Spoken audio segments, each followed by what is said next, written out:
ముందుగా black dog batch ఎక్కడ వేసుకోండి ఒకసారి. మన ఫీలింగ్స్ బ్యాచ్ ఒకసారి వేసుకోండి. గడ్డాలు ఉన్న వాళ్ళందరూ,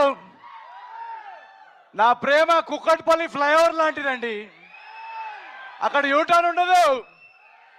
so thank you so much. ట్రైలర్కి మీ రెస్పాన్స్ రియాక్షన్ ఇందాక చూస్తున్నాము. అందరికి ఎలా అనిపించింది ట్రైలరు?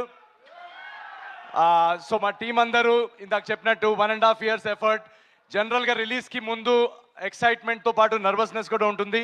సో మేమందరం నర్వస్నెస్ కంటే ఎక్సైటెడ్గా ఉన్నాం, ఎందుకంటే ఈ నవ్వులు, ఈ ఎనర్జీ, రేపు పండగ Jan 14th సంక్రాంతికి మీ అందరూ మీ ఫ్యామిలీస్తో రచ్చ చేసే ఎలిమెంట్స్ మొత్తం నింపేసాం. సినిమా అంతా start to finish non stop entertainment ఇచ్చాం, బ్యూటిఫుల్ హ్యూమన్ ఎమోషన్స్ ఇచ్చాం.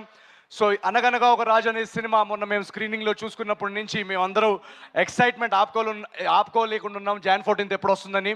సో మీరందరూ ఖచ్చితంగా వచ్చి మీ ఫ్యామిలీస్తో వచ్చి చూస్తే ఎంజాయ్ చేస్తారు. ఈ సినిమా చాలా ఒక ఫన్ వాచ్ అందరు చెప్పినట్టు.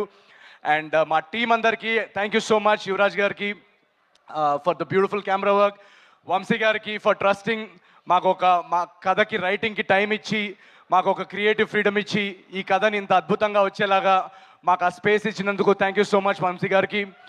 అండ్ మై డైరెక్టర్ మారి, తన ఫస్ట్ సినిమా, ఒకసారి వేసుకోండి మారి కోసం. And my co writer Chinmay, వీళ్ళిద్దరూ చాలా కష్టపడ్డారు ఈ సినిమాలో, ఇద్దరిది first cinema. So very excited for ఆ టీమ్. మా టీంలో మీరు రేపు చూస్తున్న యాక్టర్స్ కానీ టెక్నీషియన్స్ కానీ అందరూ యంగ్స్టర్స్, మొత్తం టీంలో మూవీ